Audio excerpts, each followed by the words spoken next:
सुप्रभात बच्चों, इस विद्या में आपका स्वागत है। एक तिनका कविता के माध्यम से अयोध्या सिंह उपाध्याय जी, जिन्हें हम हरिओद भी जानते हैं, वे हमें घमंड ना करने की प्रेरणा दी है। और एक तिनका कविता के जो पहले भाग में उन्होंने खुद को घमंड से भरा हुआ, ऐठा हुआ बता रहे हैं और वे कह रहे हैं कि वे छत के, उनके घर के जो छत के मुंडेर पर खड़ा होकर वे एक दिन घूम रहे थे। आइए देखते हैं, उसके बाद का भाग हम लोग देखते हैं। मैं झिझक उठा, हुआ बेचैन सा, लाल होकर आंख भी दुखने लगी, मूठ देने लोग कपड़े की लगे, ऐंठ बिचारी दबे पांव भागी। जब किसी ढब से निकल तिनका गया, तब समझ ने यूं मुझे ताने दिए, ऐंठता तू किस लिए इतना रहा, एक तिनका है बहुत तेरे लिए, एक तिनका है बहुत तेरे लिए। कि जैसे कि हम लोग जानते हैं कि छोटे छोटे चीज़ें ही हमारे जीवन को एकदम बदल देती हैं। तो इस छोटी छोटी जो चीज़ें होते हैं, उनके प्रतीक के रूप में जो उन्होंने एक सूखी घास को लिया है कि मैं अचानक एक सूखी घास आकर मेरे आँख में गिर पड़ी। एक छोटी सी घास उनके आँख में गिर पड़ने के बाद उनकी अवस्था में क्या परिवर्तन हुआ, ये तो हम लोग पढ़ेंगे। लेकिन इसकी तुलना करते हुए आप ये भी समझिए कि छोटी छोटी चीज़ कैसे हमारे जीवन को परिवर्तन कर देते हैं। हम हमेशा अपने ऊपर बड़ा ही गर्व करते रहते हैं, हमें सब कुछ मिल गया, हम शीर्ष पर पहुंच गए, हमारे पास सब कुछ है, ये सोचकर हम लोग गर्व कर रहे हैं। वैसे ही कवि आपको समझाना चाहते हैं कि मैं भी गर्व से ऐठा हुआ एक दिन शीर्ष पर था, मेरे छत के मुंडेर पर था, तो अचानक से कहीं से एक छोटी सी घास की टुकड़ा मेरे आंखों में आके गिर पड़ा। उसके बाद क्या हुआ, मैं झिझक उठा। झिझकना मतलब हिचकिचाना, आप ओडिया में जिसको कहते हैं व्याकुल हो जाना, अस्त व्यस्त हो जाना। तो वो छोटी सी जो घास का टुकड़ा मेरे आँख में जब गिर पड़ा, मैं झिझकने लगा, हिचकिचाने लगा और हुआ बेचैन सा। तो बेचैन का अर्थ क्या है, परेशान होना, व्याकुल होना, बेकल हो जाना। तो मैं उस अवस्था में, कवि कहते हैं यहाँ पर मैं किसके लिए कहा गया है, कौन कह रहा है कि मैं, कवि हरिओद जी कह रहे हैं, उनकी अवस्था को वो आपके सामने रखना चाह रहे हैं। तो वे बेचैन होने लगे, विकल होने लगे। क्यों? क्योंकि उनकी आंखों में क्या गिर गया था, छोटी सी घास का टुकड़ा गिर गई थी। लाल होकर आंख भी दुखने लगी, उनकी आंख लाल हो गई और दुखने लगी। दुखना मतलब उनको कष्ट होना, पीड़ा देने लगी।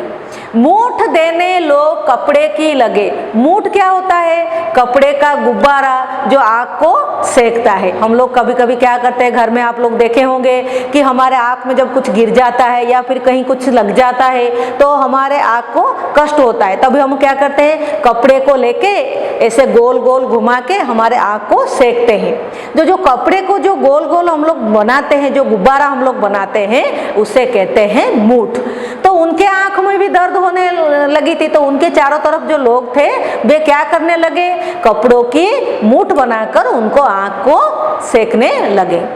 तो ऐसे करने से क्या हुआ, ऐंठ बिचारी दबे पांव भागी। कौन भागी दबे पांव, ऐंठ बिचारी दबे पांव भागी। आपके परीक्षा में आएंगे, आपके लिए शॉर्ट क्वेश्चन आएंगे कि कौन दबे पांव भागी, ऐंठ दबे पांव भागी।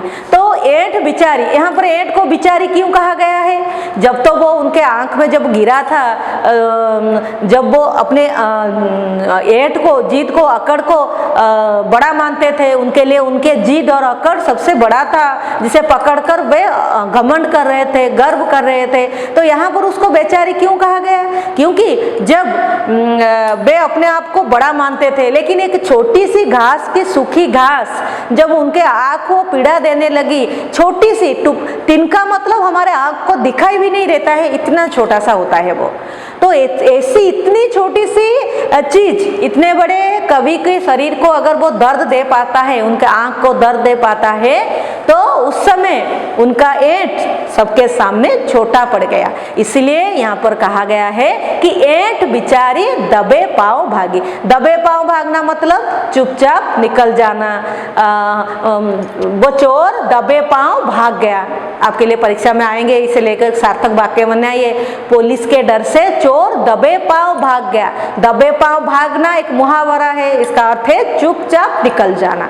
तो ऐंठ उनकी सारी अकड़ निकल गई, ऐंठ निकल गई और ऐंठ बिचारी बनकर चुपचाप निकल गई। जब किसी ढब से, ढब अर्थात तरीका, रीति, प्रकार, तो किसी प्रकार से, किसी तरीके से जब तिनका गया, वह तिनका मेरे आंख से निकल गया। कौन से तरीके से निकल गया? आप देखिए, उनकी आंख जब दुखने लगी तो सारे लोग आकर उन्हें कपड़े की सेक देने लगे। तो इसी तरह ढेर सारे तकनीक से, तरीके से उनके आंखों से वह तिनका निकाला गया। तो इसलिए वो कह रहे हैं कि जब किसी ढब से, तरीके से वो तिनका मेरे आंख से निकल गया, तब समझ ने यूं मुझे ताने दिए। आप जानते हैं, हम पढ़ चुके हैं, यूं, यूं का मतलब ऐसे। तो उन्हें किसने ताने दिए? समझ ने ताने दिए। आपके लिए परीक्षा में आते हैं, जैसे कि मैंने आपसे पूछा कि कौन दबे पांव भागी, वैसे ही आते हैं, कवि को किसने ताने दिए? उनकी समझ ने उन्हें ताने दिए। ताना देना मतलब चिढ़ा कर कहना। आप जैसे हम लोग कोई गलत काम करते हैं, तब हमारे चारों तरफ लोग जब आकर हमें कहते हैं ये तुमने ये गलत किया था, और बार बार कहते रहते अरे तुमने तो ऐसे किया था, उस चीज को हम लोग कहते हैं ताना देना। मतलब चिढ़ा कर कहना, आपके गलती को बार बार आपके सामने लाने को ताना देना कहते हैं। तो उन्हें कौन ताना दे रहा है? समझ ने, उनकी बोध ने, उनके ज्ञान ने उन्हें ताने दिए। उनकी गलती को उनके सामने एहसास कराया। कैसे एहसास कराया? समझ ने उन्हें क्या ज्ञान दिया? ऐंठता तू किस लिए इतना रहा है मनुष्य? तू किस लिए इतना गर्व कर रहा है? एक तिनका है बहुत तेरे लिए, एक सूखी घास जिसके कोई अस्तित्व नहीं है, इतनी छोटी सी चीज है वो, उसने तुझे दिखा दिया कि तेरा ये गर्व, ये अहंकार, ये ऐंठना, अकड़ना का कोई मूल्य ही नहीं है। तो आज हमने ये क्या पढ़ा? कभी जब उनके आंख में वो तिनका गिर गया, वो झुंझला कर, वो हिचकिचा कर परेशान हो गए। आंख उनकी जल रही थी, लाल होकर आंख उनकी जलने लगी और उनकी आंख भी दुखने लगी, पीड़ा देने लगी। लेखक की ऐसी हालत देखकर, कवि की ऐसी हालत देखकर उनके चारों तरफ जो लोग थे वो कपड़ों की मूठ देकर, कपड़ों की गुब्बारा बनाकर उनके आंख को सेकने लगे। कि तब क्या होगा? क्यों सेकने लगे? कि इस तरह से शायद उन्हें थोड़ा सा आराम मिल जाए। तो इसी तरह जब कुछ लोगों ने उन्हें किसी तरीके से उनकी सहायता की, तब उनके आंखों से वो तिनका निकल गया। तो दर्द किसी तरह से थोड़ा कम होने लगा। लेकिन पहले जब उनका आंख मतलब उनकी आंख में पीड़ा हो रही थी, तो दर्द कम ही नहीं हो रहा था। जब कपड़ों की सेक दिया गया, तब उनका दर्द थोड़ा कम होने लगा। ऐसे में, ऐसी हालत में कवि के अंदर जो ऐंठ थी, जो अकड़ थी, वो चुपचाप भाग खड़ी हुई। वो तो किसी भी तरह उस पीड़ा से छुटकारा पाना चाहते थे। कभी किसी तरह अपनी जो पीड़ा से छुटकारा पाना चाहते थे, उसी समय उनकी जो अकड़ थी, ऐंठ थी, वो दबे पांव चुपचाप निकल के चली गई।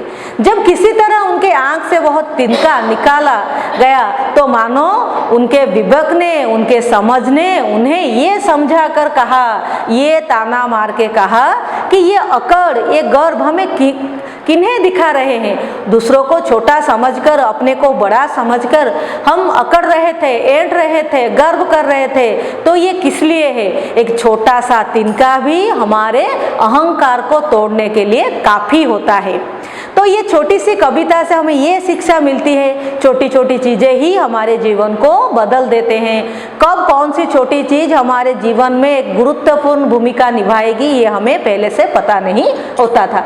इसीलिए हम गर्व करने लगते हैं, अपने आप को बड़ा मानते हैं। तो आप हमेशा समझिए हमारे जीवन में हर एक छोटी सी छोटी चीज का महत्व होता है। तो इसलिए हम बड़े नहीं हैं, वे छोटे चीजों से तुलना में हम भी छोटे हैं, बड़े नहीं है। ये सोचने से हमारे अंदर कभी भी गर्व नहीं आएगा। घमंड ना करने की जो कभी हमें प्रेरणा दी है, उनकी कहानी को लेके, उनके साथ जो घटना घटी उसको आपके समक्ष वो रखकर आपको ये प्रेरणा दे रही है कि आप कभी घमंड मत कीजिए। हमें किसी चीज को कभी भी नजरअंदाज नहीं करनी चाहिए, हमें कभी जिद और अकड़ना नहीं चाहिए, या फिर हमें कभी गर्व नहीं करना चाहिए। तो यहाँ पर आपके लिए आ सकते हैं घमंड, फिर आपका तिनका, झिझकना, फिर आपको समझ, ये सारे शब्द को लेके आपके लिए सार्थक वाक्य बनाने के लिए प्रश्न आ सकते हैं। फिर आपका घमंड का विपरीत शब्द आ सकता है। फिर आपको यहाँ पर हम लोग देखते हैं कि जैसे दबे पांव भागना एक मुहावरा है, जैसे प्रश्न आपके लिए आ सकते हैं। इसके अलावा आपको संक्षिप्त प्रश्न पूछे जाएंगे कि कौन कभी कहाँ खड़े थे और किन्होंने उन्हें ताना दिया। तो ये सारे प्रश्न का आप लोग अभ्यास कीजिए। आज के लिए बस इतना ही।